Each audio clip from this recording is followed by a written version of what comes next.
ಕನ್ನಡ ಸಾಹಿತ್ಯ ಪರಿಷತ್ ದಕ್ಷಿಣ ಕನ್ನಡ ಜಿಲ್ಲೆ ಮಂಗಳೂರು ತಾಲೂಕು ಘಟಕ ಇದರ ಪದಾಧಿಕಾರಿಗಳ ಪದಗ್ರಹಣ ಹಾಗೂ ಉದ್ಘಾಟನಾ ಸಮಾರಂಭವು ಮಾರ್ಚ್ 25ರಂದು ನಗರದ ಎಸ್ಟಿಎಂ ಕಾನೂನು ಕಾಲೇಜಿನ ಸಭಾಭವನದಲ್ಲಿ ನಡೆಯಲಿದೆ ಎಂದು ಡಾ ಮಂಜುನಾಥ್ ರೇವಣ್ಕರ್ ಹೇಳಿದರು. ಅವರು ನಗರದ ಪ್ರೆಸ್ ಕ್ಲಬ್ನಲ್ಲಿ ಸುದ್ದಿಗೋಷ್ಠಿ ನಡೆಸಿ ಮಾತನಾಡಿ, ದಕ್ಷಿಣ ಕನ್ನಡ ಜಿಲ್ಲಾಧಿಕಾರಿ ಡಾ ರಾಜೇಂದ್ರ ಕೆವಿ ಅವರು ಕಾರ್ಯಕ್ರಮವನ್ನು ಉದ್ಘಾಟಿಸಲಿದ್ದಾರೆ. ಮುಖ್ಯ ಅತಿಥಿಗಳಾಗಿ ಡಾ ಎಚ್ಆರ್ ವಿಶ್ವಾಸ್ ಅವರು ಭಾಗವಹಿಸಲಿದ್ದಾರೆ. ಸಾಹಿತ್ಯ ಮತ್ತು ಸಮಾಜ ಎಂಬ ವಿಷಯದ ಬಗ್ಗೆ ಉಪನ್ಯಾಸವನ್ನು ನೀಡಲಿದ್ದಾರೆ. ಸಭಾಧ್ಯಕ್ಷರಾಗಿ ಕನ್ನಡ ಸಾಹಿತ್ಯ ಪರಿಷತ್ನ ಅಧ್ಯಕ್ಷರಾದ ಡಾ ಎಂಪಿ ಶ್ರೀನಾಥ್ ನಡೆಸಿಕೊಡಲಿದ್ದಾರೆ. ಈ ಸಂದರ್ಭದಲ್ಲಿ ಪವಿತ್ರಮಯ್ಯ ಅವರಿಂದ ಸುಗಮ ಸಂಗೀತ, ಕರ್ನಾಟಕ ಕಲಾಶ್ರೀ ವಿದ್ವಾನ್ ಕೆ ಚಂದ್ರಶೇಖರ್ ನಾವಡ ಇವರ ನಿರ್ದೇಶನದ ನಾಟ್ಯಾಂಜಲಿ ಕಲಾ ಅಕಾಡೆಮಿ ಸುರತ್ಕಲ್ ಪ್ರಸ್ತುತಪಡಿಸುವ ರೂಪಕ, ಸಂಭವಾಮಿ, ಯುಗೆ ಯುಗೆ ಭರತನಾಟ್ಯ ನೃತ್ಯ ಮತ್ತು ಎಸ್ಟಿಎಂ ಕಾನೂನು ಕಾಲೇಜು ವಿದ್ಯಾರ್ಥಿನಿಯರಿಂದ ಹಚ್ಚೇವು ಕನ್ನಡದ ದೀಪ ನೃತ್ಯ ಮುಂತಾದ ಸಾಂಸ್ಕೃತಿಕ ಕಾರ್ಯಕ್ರಮಗಳು ಜರುಗಲಿರುವುದೆಂದು ಹೇಳಿದರು. ಮಂಗಳೂರು ತಾಲೂಕು ಘಟಕಿನಲ್ಲಿ ಪದಗ್ರಹಣ ಹಾಗೂ ಉದ್ಘಾಟನಾ ಸಮಾರಂಭವನ್ನು ತಾರೀಕು 25ನೇ ತಾರೀಕು ಶುಕ್ರವಾರ 4:30 ಗಂಟೆಗೆ ಎಸ್ಡಿಎಂ ಲಾ ಕಾಲೇಜಿನಲ್ಲಿ ನಡೆಯಲಿದೆ.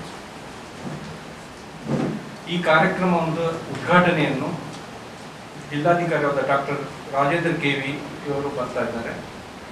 ಹಾಗೆ ಮುಖ್ಯ ಅತಿಥಿಯಾಗಿ ಡಾ ಎಚ್ಆರ್ ವಿಶ್ವಾಸ್ ಅಖಿಲ ಭಾರತ ಪ್ರತಿಕ್ಷಣ ಪ್ರಮುಖ ಸಂಸ್ಕೃತ ಭಾರತಿಯಿಂದ ಅವರು ಉಪನ್ಯಾಸವನ್ನು ನೀಡಲಿದ್ದಾರೆ. ಸಭಾಧ್ಯಕ್ಷತೆ ಡಾ ಎಂಪಿ ಶ್ರೀನಾಥ್ ಅವರು ವಹಿಸಲಿದ್ದಾರೆ. ಈ ಕಾರ್ಯಕ್ರಮದ ಮೇನ್ ಉದ್ದೇಶ ಏನಂತ ಹೇಳಿದ್ರೆ, ಇಡೀ ಮಂಗಳೂರು ತಾಲೂಕಿನ ಘಟಕಿದು ಎಲ್ಲರೂ ಬಂದು ಎಲ್ಲ ಮೆಂಬರ್ಶಿಪ್ ಮಾಡುವಂತ ಒಂದು ದೊಡ್ಡ ಉದ್ದೇಶವನ್ನು ಹಾಕೊಂಡಿದೆ. 1 ಲಕ್ಷ ಮೆಂಬರ್ಶಿಪ್ ಮಾಡ್ಬೇಕಂತೇಳಿ. ಯಾಕಂದ್ರೆ ಇವತ್ತಿಗೆ 45 ವರ್ಷದಲ್ಲಿ ನಮ್ಮಲ್ಲಿ ಮೆಂಬರ್ಶಿಪ್ ಇರುವುದು ಓನ್ಲಿ 300 ಈ ದಕ್ಷಿಣ ಕನ್ನಡ 3500 ಇರುವುದು. ಅದು ಮಂಗಳೂರು ತಾಲೂಕಿನಲ್ಲಿ ಓನ್ಲಿ 850 ಮೆಂಬರ್ಶಿಪ್ ಇರುವುದು. ಆದ ಕಾರಣ ಮೇನ್ ಉದ್ದೇಶ ಸರಳವಾಗಿ ಈ ಕಾರ್ಯಕ್ರಮವನ್ನು ಮಾಡ್ತಾ ಇದ್ದೇವೆ. ಎಲ್ಲ ಸಾಹಿತ್ಯ ಅಭಿಮಾನಿಗಳು ಮತ್ತು ಎಲ್ಲರಿಗೂ ಮುಕ್ತ ಅವಕಾಶ ಇದೆ ಈ ಕಾರ್ಯಕ್ರಮಕ್ಕೆ ಬರಲಿಕ್ಕೆ. ಇದರ ಮೇನ್ ಅಂತ ಹೇಳಿದ್ರೆ, ಲೈಫ್ ಲಾಂಗ್ ಮೆಂಬರ್ಶಿಪ್ಗೆ ಓನ್ಲಿ 500 ರೂಪಾಯಿ. ಅದರಲ್ಲಿ ಮಾನದಂಡ ಏನಂತಂದ್ರೆ 2 ಫೋಟೋ ತರಬೇಕು, 1 ಆಧಾರ್ ಕಾರ್ಡ್ ತರಬೇಕು. ಎಲ್ಲ ಸಾಹಿತ್ಯ ಅಭಿಮಾನಿಗಳಿಗೂ ಹಾಗೂ ಎಲ್ಲ ಇರುವಂತ ನಮ್ಮ ಮಂಗಳೂರು ಎಷ್ಟು ಜನ ಸದಸ್ಯರಿದೆ, ಪ್ರತಿನಿಧಿಗಳು ಇದ್ದಾರೆ, ಎಲ್ಲರಿಗೂ ಅವಕಾಶ ಇದೆ.